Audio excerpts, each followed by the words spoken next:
प्रथम तहलका न्यूज। केंद्र सरकार द्वारा जारी किए गए कृषि अध्यादेशों को लेकर अंबाला में विरोध प्रदर्शन किया गया और इस दौरान इनेलो राष्ट्रीय महासचिव अभय चौटाला ने कांग्रेस को नागनाथ और बीजेपी को सांपनाथ कहा। उन्होंने कहा कि दोनों पार्टियां आपस में सांठगांठ करके एक दूसरे का विरोध करती हैं, जबकि अंदर से दोनों एक ही है। ये किसान विरोधी अध्यादेश कांग्रेस की देन है। उन्होंने कहा कि यदि कांग्रेस 2013 में ये बिल लेकर नहीं आती तो ये अध्यादेश लागू ही न होते। कांग्रेस इस मामले में उंगली काटकर शहीद होना चाहती है। किस तरह से इसका विरोध प्रदर्शन करते हैं? हमने जिस दिन इन्होंने इसके दस्तावेज तैयार किए थे, जैसे ही हमें इसकी सूचना मिली, इंडियन नेशनल लोकदल पार्टी एक ऐसी पार्टी थी जिसने उसका उसी वक्त विरोध किया था। आज कांग्रेस के लोग भी जो हैं कहीं उंगली कटा करके शहीद होना चाहते हैं। ये देन कांग्रेस की है। अगर कांग्रेस इसको 2013 के अंदर इस बिल को ना लेकर के आती, अगर वो इस तरह की किसान को कमज़ोर करने की कोई नीति ना बनाती तो शायद आज ये बिल टेबल ना हो करके किसान की फसल एमएसपी पे खरीदी जाती और किसान का एक एक दाना सरकार की लेना एक मजबूरी हो जाती। लेकिन कांग्रेस ने 2013 में इसी को बिल के रूप में लेकर के लोकसभा में आए थे।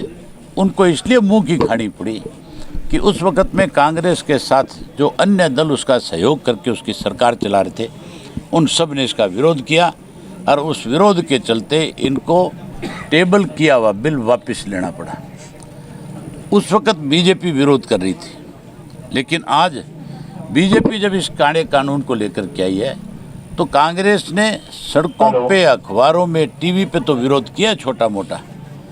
लोकसभा के अंदर आपने देखा होगा कि बिल गिर ना जाए, इसके खिलाफ वोटिंग में कहीं इसकी अपनी पार्टी के लोग या इनके सहयोगी इनके खिलाफ कहीं वोट डाल करके इस बिल को पास होने में दिक्कत ना जाए, इसलिए 44 सांसद जो कांग्रेस के वॉकआउट करके हाउस छोड़ करके चले गए।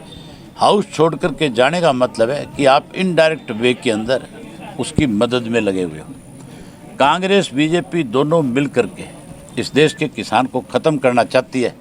जहाँ इस देश के किसान को ख़त्म करना चाहती है, वहीं इस देश के अंदर उनकी एक सोच है कि रीजनल पार्टियां जो लोगों के साथ खड़ी होकर के न्याय करवाती है, उनको भी कमज़ोर किया जाए। ये लगातार आपस में मिलकर के इस तरह की योजनाएं बनाने में लगे रहते हैं।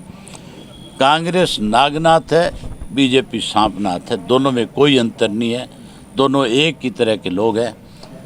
आज किसान अच्छी तरह से इस बात को समझ चुका है, जागृत हो चुका है कि ये दोनों पार्टियां केवल तुम्हें मारने के लिए आपस में सांठ-गांठ करके लोग दिखावे के रूप में एक दूसरे का विरोध करती है। अंदर खाने सब लोग एक है। पिपली में किसानों पर हुए लाठीचार्ज पर उन्होंने कहा कि किस तरह लाठीचार्ज हुआ है ये सारा मीडिया ने दिखाया है। वहीं अनिल विज पर टिप्पणी करते हुए अभय चौटाला ने कहा कि ये तुम्हारा दाढ़ी वाला सारा दिन झूठ बोलता है। विज पर टिप्पणी करते हुए अभय चौटाला ने कहा कि वह बताए कि उन्होंने कब हल चलाया, वह तो केवल थड़े पर बैठकर चाय पी सकते हैं। किसानों की बात करते हुए अभय चौटाला ने कहा कि देश का किसान कितनी मुश्किलों के साथ फसल पाकर देश का पेट भरने का काम कर रहा है, ये इनको पता नहीं है। आपने देखा नहीं लाठीचार्ज, फिर आप किस सरकार की बात करते हो? सरकार है झूठों का टोल है, गिरोह है, आप उसकी बात करते हो।